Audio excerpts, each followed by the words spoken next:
Page 90, Chapter 4, Emmanuel's Arcanum. Verse 1. And from this day on, Emmanuel no longer lived among the children of these peoples. Emmanuel was lifted up from the earth, and no one knew where he had been taken, or what had happened to him. But then he was set down by the brazen or metallic light between north and west, in a place where the guardian angels, or guardian messengers, had received cords or guidelines by which they measured the position, or the state of knowledge and state of consciousness of the chosen ones. For the chosen ones, or chosen ones who were determined for important tasks. Thus he lived for 40 days and 40 nights between the winds of the north and the west. Page 92, verse 5. He spent his days in instruction, or he was taught, instructed, with the wise saints, or wise ones, controlling ones, venerable ones, of the Ishwish, and with the guardian angels, or guardian messengers, the celestial sons, or the extraterrestrials from the far reaches of outer space. They taught him great knowledge and the wisdom. They taught him about the Ishwish's rule over the terrestrial human species, and over his celestial sons, or extraterrestrials, the one who traveled from afar, from the depths of outer space. They also explained to him the might of the laws and recommendations of the creation of the firmament, or of the universe. Likewise, they taught him about the immortality of the spirit, or spirit form of the human being, through the coming again, or rebirth, reincarnation. There he saw the first fathers, or forefathers, the saints, or wise ones, controlling ones, venerable ones, of ancient times, who were the wise fathers, or makers, of the new terrestrial human species, the ancient celestial sons, who at a former time, or in the past, had begotten new terrestrial human species, or later primal humans and early Homo sapiens, with wild terrestrial women.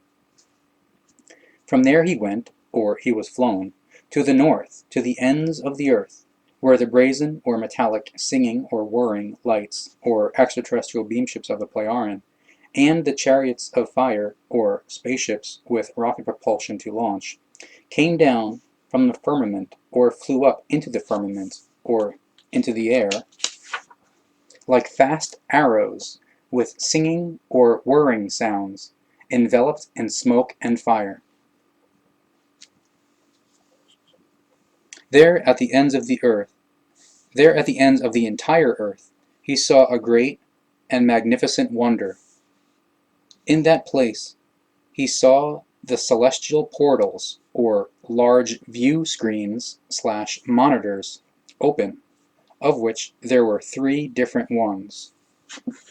The celestial portals, or monitors / view screens, radiated in the brightest brilliance, or in gleaming light, an area as large as the lifeless sea, or Dead Sea, on the river Jordan. Truly, gleaming vividly, therein was the entire land of the God-believers, and everything was seen, human beings, and animals, and creatures, and everything that stood or walked or flew or swam or crawled there. In the first celestial portal, or view screen / monitor, no secret was concealed, because the Sohar, or the beaming light, equals all-pervading search beams, equals X-rays, etc., entered into the smallest spaces in the cottages and revealed the last intimate detail and secret therein. In the second celestial portal, or view screen / monitor, there rose mighty mountains whose peaks reached into the firmament and disappeared into the clouds. Far below lay deep masses of snow, at whose edges a different brown-skinned human species built their huts. The third celestial portal revealed a land of outstanding or gigantic expanse or extent, mountainous and interspersed with rivers, lakes, and seas, where yet another human species dwelled. Not far from these three celestial portals had been built the palace of the Ishwish, the ruler of these terrestrial human species, and of those who had traveled from afar from the depths of the firmament or outer space, the celestial sons, the guardian angels.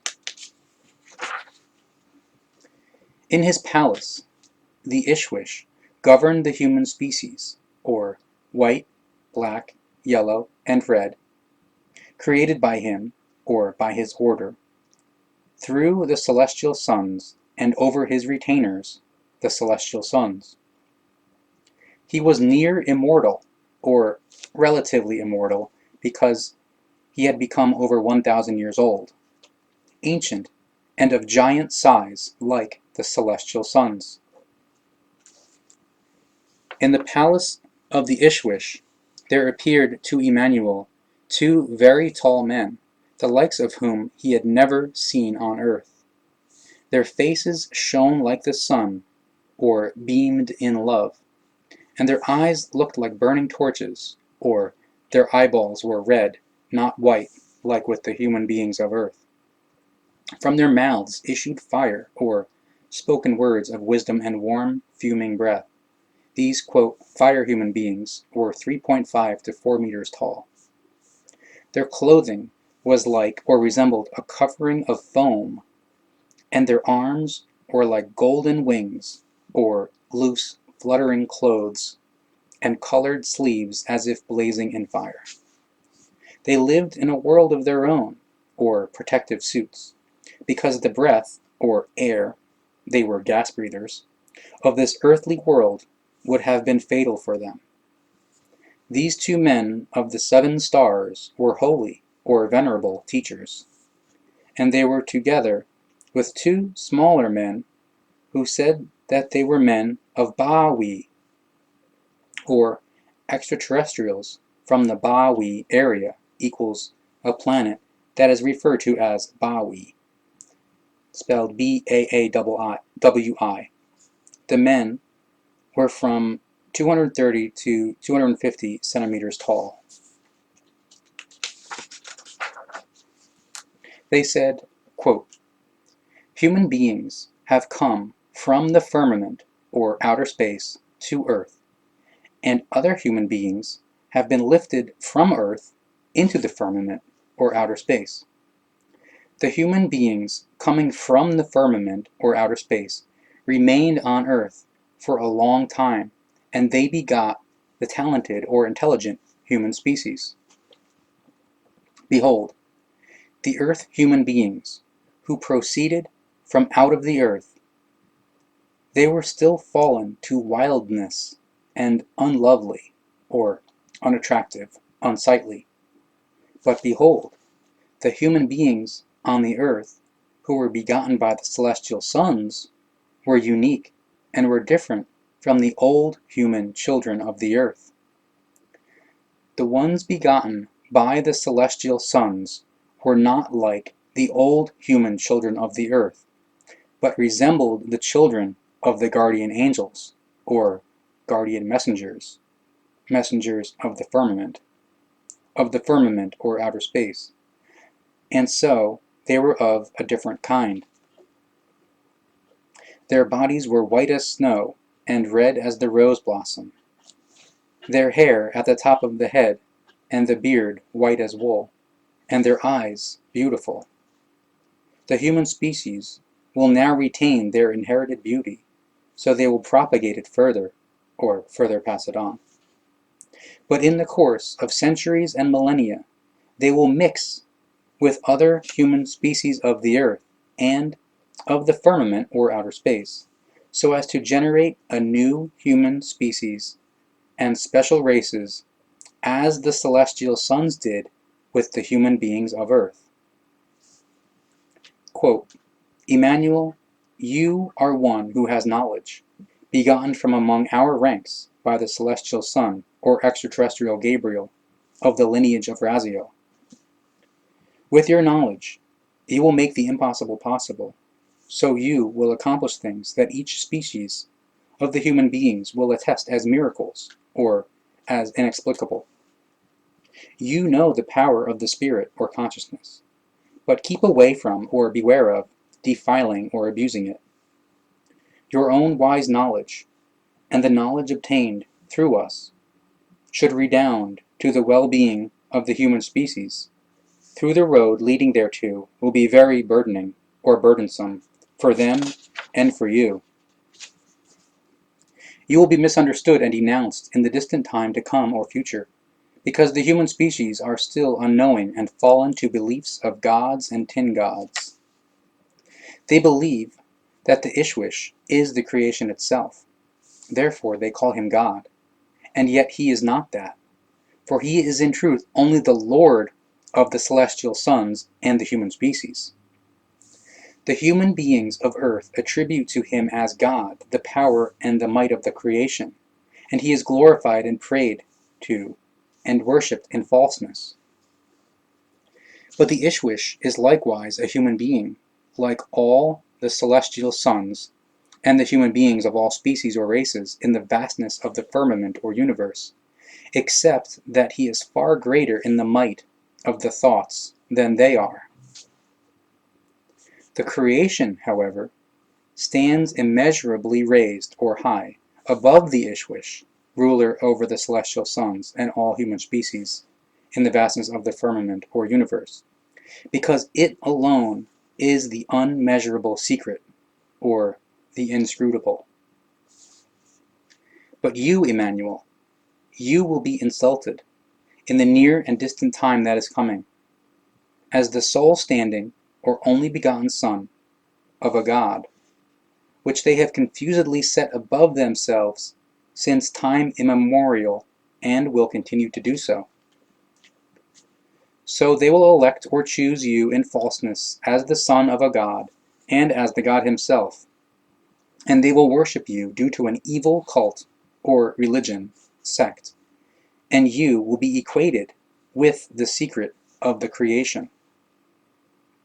Do not heed these confused teachings, however, because the time will pass by 2 times 1,000 years and more before the truth becomes known among the human children of the terrestrial human species. So your self or person will be understood as a prophet and human being who is not connected with a God, which only corresponds to a hazy picture or delusion, deceptive imagination. There will, however, be much human blood that will be shed because of you, including your own, and that of many clans or generations. But pay no attention to that. Fulfill your calling or mission as the King of Wisdom, as the son of Gabriel, the celestial son, and as the foster son of the human being of earth, Joseph, and your mother Maria, whose forefathers lead back to Semyasa, the procreational father of Adam. The law for your begetting was issued in the name of the Ishwish, so that you may be serving as prophet and pioneer of wise knowledge for these human species. Fulfill your calling or mission unperturbed by all undiscernment or irrationality, and all confused teachings of the scribes and Pharisees. And despite the unknowing or truth-unknowing peoples of the God-believers in this land and in the far reaches of the world, so be it today and in all coming time. Hence, following the fulfillment of your calling or mission, there will be a time of many hundreds and thus 2 times 1,000 years and more before the truth of the knowledge you brought among the people will be recognized and disseminated by a few human children. Not until the time of firmament rushing ships and chariots of fire, or aircraft and rockets, will the truth break through, and thus not until then will the falsified teaching of the truth, confused by zealots or fanatics, gradually falter, that you are not the son of a God, and are not the creation, and you should not be worshipped as such.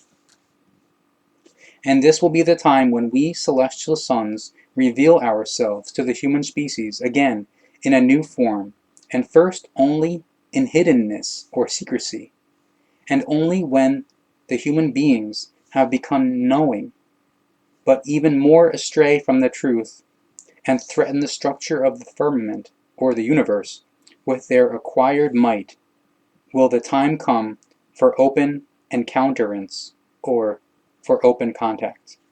End quote. Thus they spoke, the celestial sons between the north and the west, before bringing Emmanuel in the brazen or metallic singing or whirring light or extraterrestrial beamship of the Plejaren back to the land of the God-believers, to the land of Galilee. When Emmanuel heard that Johannes the Initiator, or the one who carries out the initiation, had been imprisoned, he left the town of Nazareth, came to and lived in Capernaum, which lies by the sea in the land of Zebulun and Naphtali. From that time onward, Emmanuel began to teach, saying, quote, "Repent, and wage neither war nor hatred, and turn not to the God cults, or God religions, God sects, but rather to the love and truth and knowledge and the peace and the consonance or harmony, because through these alone the true life begins." End quote. When Emmanuel went by the Sea of Galilee, he saw two brothers, Simon, who was called Petrus or Peter, and Andreas or Andrew, his brother, casting their nets into the sea, for they were fishermen. And he said to them, quote, "Follow me in the teaching, and I will teach you knowledge, and make you fishers of human beings." End quote. Thereupon they left their nets and followed him, in order to accompany him, and to comprehend or to learn from him, when their work and their families, to whom they committed themselves for their welfare, permitted it to them. And as he went on, he saw two other brothers, Jacobus or Jacob, the son of Zebedeus or Zebedee, and Johannes or John, his brother, in the boat along with their father Zebedeus, mending their nets. And he called them and said that they should follow him in the teaching, and also, at times, or sometimes, go with him if they could do so. Forthwith they, too, left the boat, and, for a short time, their father, and followed Emmanuel in the same manner of the comprehension or learning of the teaching as Simon Petrus and Andreas, for they too were connected with their work and with their families. Emmanuel went about the entire land of Galilee, teaching in the temples and teaching the wisdom of spiritual knowledge and healing many diseases and shortcomings among the people, by talking with them in a deep sense, or suggestively, or by deeply speaking into their spirit, or subconscious, hypnotizing. And he gave them all kinds of herbal potions and herbal ointments, and taught them in herbalism, and instructed them in the quote teaching of the prophets. And news of him spread through the entire land, and they brought to him 3 sick ones, who were befallen with various diseases and torments, a child befallen by hives, or nettle rash, urticaria, and he gave him a herbal potion and herbal ointment. And there was a woman distressed by grief, and he made her hopeful by his deep or suggestive words, and a gouty person, who was suffering in pains, and he gave him a herbal potion and herbal ointments, and so he offered his help to all. And some of the people followed him, from Galilee, and from the 10 cities, or Decapolis, from Jerusalem, from the land of Judea, and from beyond the Jordan.